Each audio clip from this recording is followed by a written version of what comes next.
Notícias. Após reunião com o presidente do Senado, Rodrigo Pacheco, o ministro Paulo Guedes disse que o governo pode conceder uma nova rodada do auxílio emergencial para mais de 30 milhões de brasileiros. Vamos rever o que ele disse. O auxílio emergencial, se nós dispararmos as cláusulas necessárias dentro do ambiente fiscal robusto, já mais focalizado, em vez de 64 milhões, pode ser a metade disso, porque a outra metade já retorna para os programas sociais já existentes. Isso nós vamos nos entender rapidamente, porque a situação do Brasil exige essa rapidez. Mas o ministro Paulo Guedes deixou claro também que o eventual pagamento dessas novas parcelas de auxílio depende do equilíbrio fiscal. Vamos ouvir esse outro trecho. Apertamos o botão de calamidade pública e aí podemos atender algumas coisas, travando outras. Então, esse é o objeto da nossa conversa, de manter a garantia da estabilidade fiscal, porque senão nós vamos prejudicar mais ainda a população. Não se tem, além da doença, tem a inflação voltando, juros altos, crise, prateleiras eventualmente desabastecidas. Nós não podemos fazer isso. Caio, como é que você avalia essa declaração que a gente acabou de acompanhar do ministro Paulo Guedes? Quer dizer, dá para conciliar a volta do auxílio, que é tão discutido para mais de 30 milhões de brasileiros, com o equilíbrio fiscal? A grande questão que está por aí, apertar o botão de calamidade seria uma ação simples de fazer agora? Bom, Roberta, hoje, antes de entrar mais especificamente nesse assunto, vendo os temas em pauta na imprensa, até aqui no nosso quadro, eu queria compartilhar aí com vocês, especialmente com o espectador, uma observação pessoal e uma nota otimista aí para abrir o final de semana. Vamos reparar nos assuntos do dia. Então, primeira coisa, essa conciliação entre equilíbrio fiscal e a reedição de um programa emergencial de transferência de renda. Segunda coisa, a questão da precificação dos combustíveis. Terceiro ponto também, a simplificação de impostos e o cronograma para a reforma tributária no Congresso e finalmente a desregulamentação da Anvisa, catalisada pela emergência de saúde pública ou pelo lobby, enfim. Sem entrar no mérito de nenhuma dessas questões, é legal a gente reparar como o nível da discussão nacional está mais elevado e como a agenda do dia está mais propositiva. Parece que o clima deu uma desanuviada e que o país pegou um fôlego. Então é nítido em Brasília que a temperatura da fogueira das vaidades está mais baixa e assim arrefeceram as rusgas, as intrigas e as picuinhas aí entre governo e Congresso, que até ontem tinham um enorme protagonismo no noticiário. Então é mais uma evidência de quão negativa era a liderança do deputado Rodrigo Maia quando esteve à frente da Câmara Federal, aí sob o calor acolhedor dos holofotes da imprensa. No momento de crise, o que a gente espera das autoridades eleitas é que elas superem questões menores em prol do país. E claro que a política sempre vai ser uma atividade de atrito, mas o resultado dessa divergência tem que ser construtivo, não pode ser destrutivo. A oposição ao governo ela é saudável, a oposição ao governo é necessária numa democracia, mas oposição sistemática, na lógica do quanto pior, melhor, é nociva e até antipatriota. E vejam, é só remover uma variável da equação para as coisas começarem a fluir de forma mais harmônica, inclusive como preceitua o artigo 2º da nossa Constituição, e é um prazer falar sobre o que realmente importa. Hoje a pauta é o Brasil, com seus problemas, com seus desafios, mas não as autoridades do Brasil com a sua ambição e a sua soberba. Mas vamos lá, sobre as falas do ministro da Economia a respeito do equilíbrio fiscal e da eventual reedição do auxílio emergencial.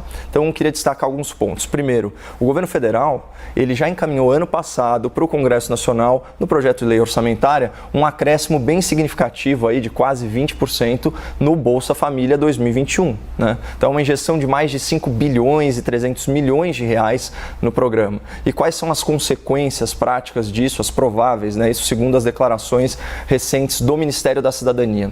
Aumento do ticket médio do Bolsa Família para mais de R$200 mensais, que é um patamar inédito, o ingresso de 300 mil novas famílias no programa e a ampliação das faixas de renda que são classificadas como em situação de pobreza e em situação de extrema pobreza. Então isso amplia a base atendida e também os valores pagos pelo benefício. Então, no pior dos cenários, e o pior dos cenários é improvável, se o governo e o Congresso não encontrarem nenhuma margem fiscal aí para novas ações de transferência de renda, já está garantido esse incremento para as famílias mais vulneráveis. Segundo ponto, e aqui começo citando o próprio presidente da República, né, que acertadamente ainda não está cedendo às tentações populistas da irresponsabilidade fiscal. Ele disse: a nossa capacidade de endividamento está no limite. E pelos dados do Banco Central, 2020 registrou déficit primário recorde. Foram mais de 740 bilhões de reais de prejuízo, né, de rombo, né, mais especificamente. Então, quais são os principais gastos? Primeiro, o auxílio emergencial, que foi aí na ordem de 320 bilhões de reais. Aí, o auxílio financeiro aos estados, que foi superior a 60 bilhões de reais, e o benefício emergencial de manutenção do emprego e da renda, que deu aquela sobrevida a mais de 10 milhões de vínculos trabalhistas de carteira assinada, que também teve um custo aqui maior do que 50 bilhões de reais. Mas, segundo o próprio BC, o Banco Central, o repasse total aos estados e aos municípios, né, naquele título de despesa extraordinária para combate à pandemia, ele supera 78 bilhões de reais. E todos os levantamentos publicados, né, seja da IFE, seja da Febrafit e do próprio Banco Central, elas dão conta de um superávit no balanço dos estados e municípios, e aí na ordem de 38 bilhões. Ou seja, tem dinheiro federal de 2020 sobrando nos cofres estaduais e municipais em 2021. Então eu queria deixar uma pergunta, mais uma provocação no ar. Será que se a transferência de renda é uma prioridade absoluta, e eu acredito que ela seja, não era o caso de convocar os estados e convocar os municípios a contribuírem para esse esforço nacional, ainda mais considerando que a paralisação econômica decorre justamente das medidas de isolamento social decretadas por governadores e por prefeitos? Só uma dúvida honesta.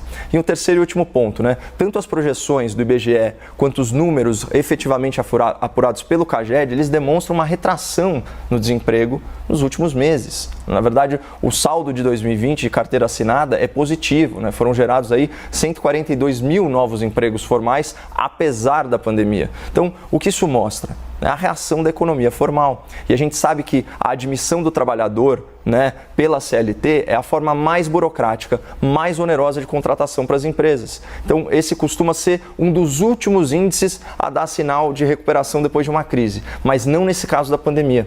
A economia formal está reagindo mais rápido que a informal. E por quê? Uma das explicações óbvias é porque o trabalho informal muitas vezes depende da circulação de pessoas. Fora que a mãe ou o pai que fazem aí jornada dupla, né, ou seja, cuidam dos filhos num período e trabalham no outro, agora eles não têm com quem deixar as crianças, porque os governos e os sindicatos foram irresponsáveis com a educação pública brasileira e deixaram aí a molecada emborrecendo em casa, enquanto as suas famílias empobreciam em casa. Então, qual que é o ponto aqui? Sem uma revisão técnica, uma revisão científica dos critérios de isolamento social, que na maioria das vezes são exagerados, são arbitrários e, acima de tudo, ineficazes, o país vai empobrecer e não vai ter fundos para bancar medidas assistenciais. A gente tem que ter como norte aquela lição do Ronald Reagan: o melhor programa social é o emprego. E a escolha aqui é meio óbvia, né? Ou a gente endivida o país para distribuir migalhas, ou a gente recupera a economia e proporciona uma fonte de renda consistente para as pessoas. E a gente não precisa esperar ter toda a população vacinada.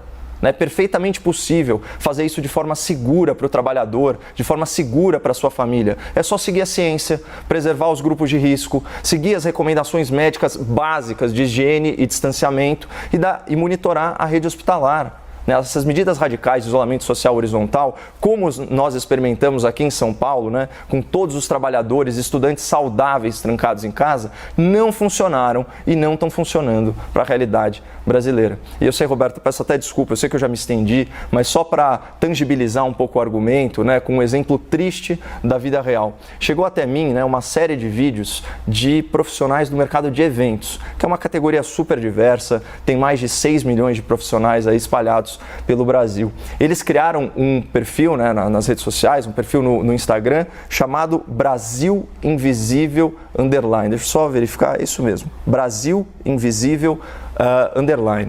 Esses trabalhadores estão desesperados, estão se sentindo invisibilizados, né, daí o nome, e eles querem ser vistos e querem ser ouvidos. A ideia de reunir e publicar vídeos com relatos pessoais de quem está há mais de 300 dias sem poder trabalhar. 300 dias. Imagina você 300 dias sem poder trabalhar. E isso por decisões arbitrárias de políticos que não perderam um centavo da sua renda e não abriram mão de nenhuma mordomia durante essa pandemia. Então aqui estendo aí minha solidariedade aos milhões de trabalhadores do mercado de eventos e os parabéns aí ao Brasil Invisível _ pela iniciativa corajosa. Vamos para o segundo tema, então. O presidente Jair Bolsonaro fez uma reunião hoje de manhã para discutir a política de preço dos combustíveis.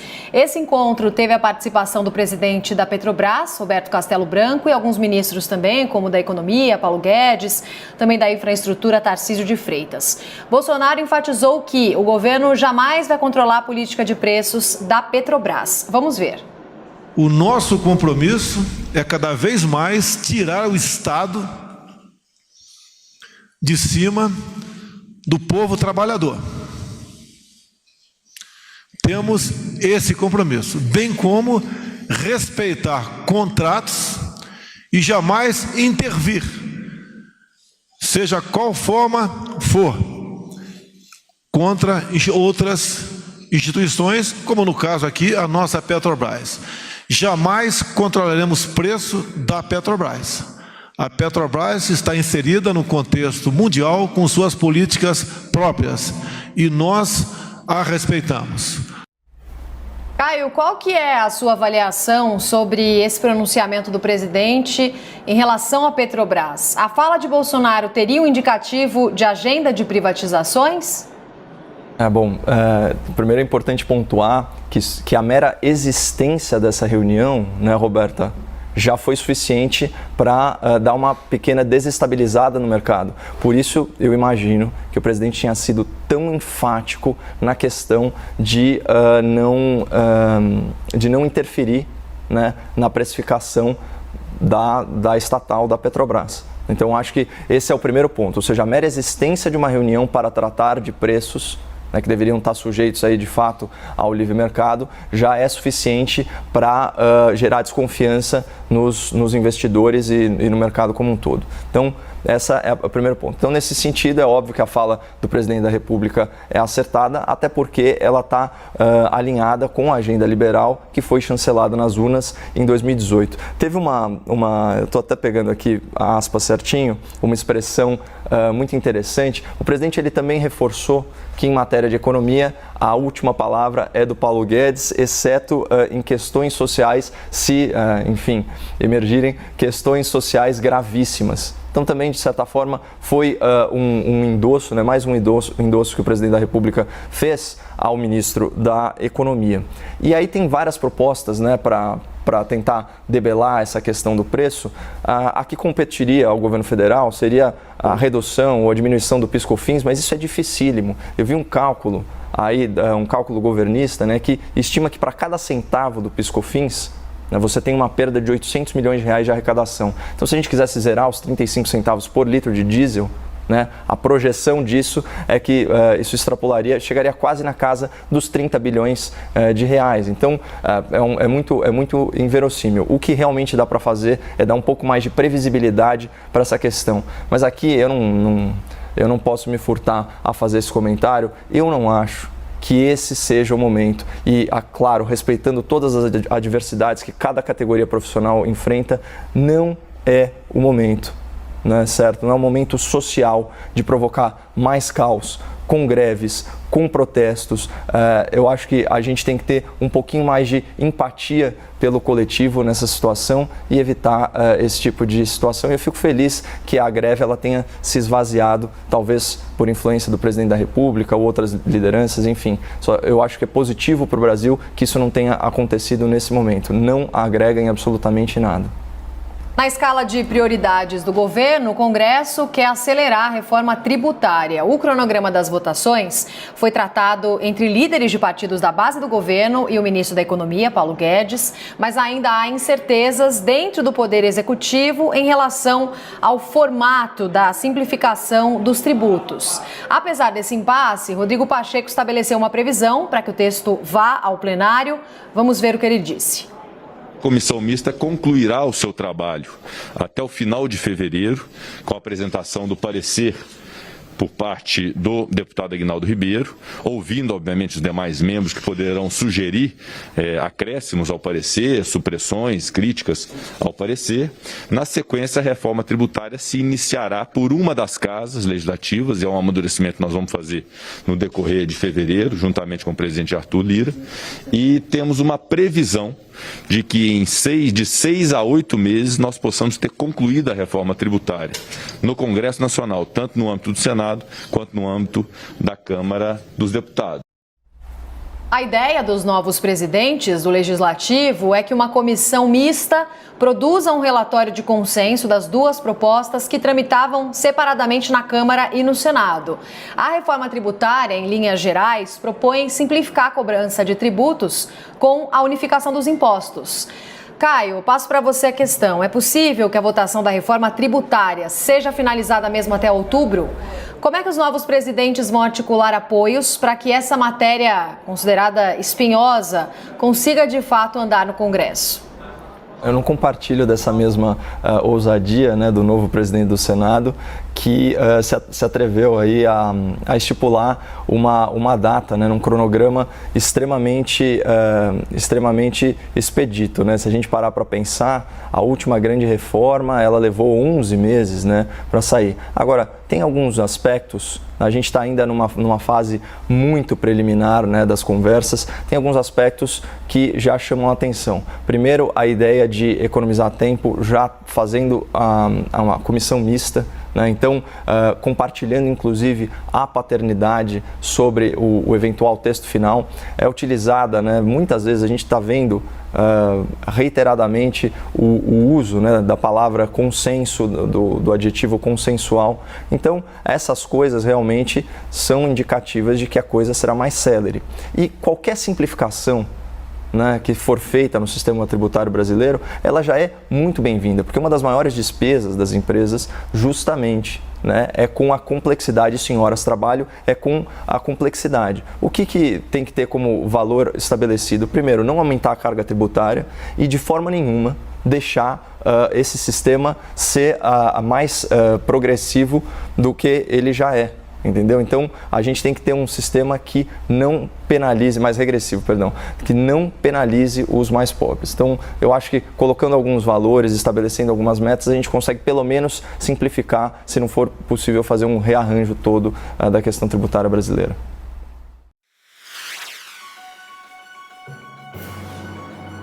O maridão da dona Vivi, o senhor Alexandre Moraes, que criminosa e covardemente, ilegalmente, contra a Constituição, contra o devido processo legal, mantém preso em casa, proibido de receber solidariedade e visita, o jornalista Oswaldo Eustáquio, foi agora alvo de representação do PDB num processo de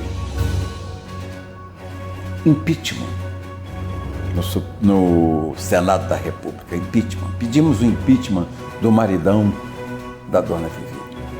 Ele não é o legalista, nós queremos legalidade nos seus atos também. Ele não pode fazer política partidária. Ele não pode querer escolher presidente da Câmara nem do Senado. Que conversa é essa? Que conversa é essa, maridão da dona Vivi? Que conversa é essa? Quem você tá achando que é? Maridão da dona Vivi. Impeachment. Impeachment pra você. Vamos pra cima de você também. Notícias.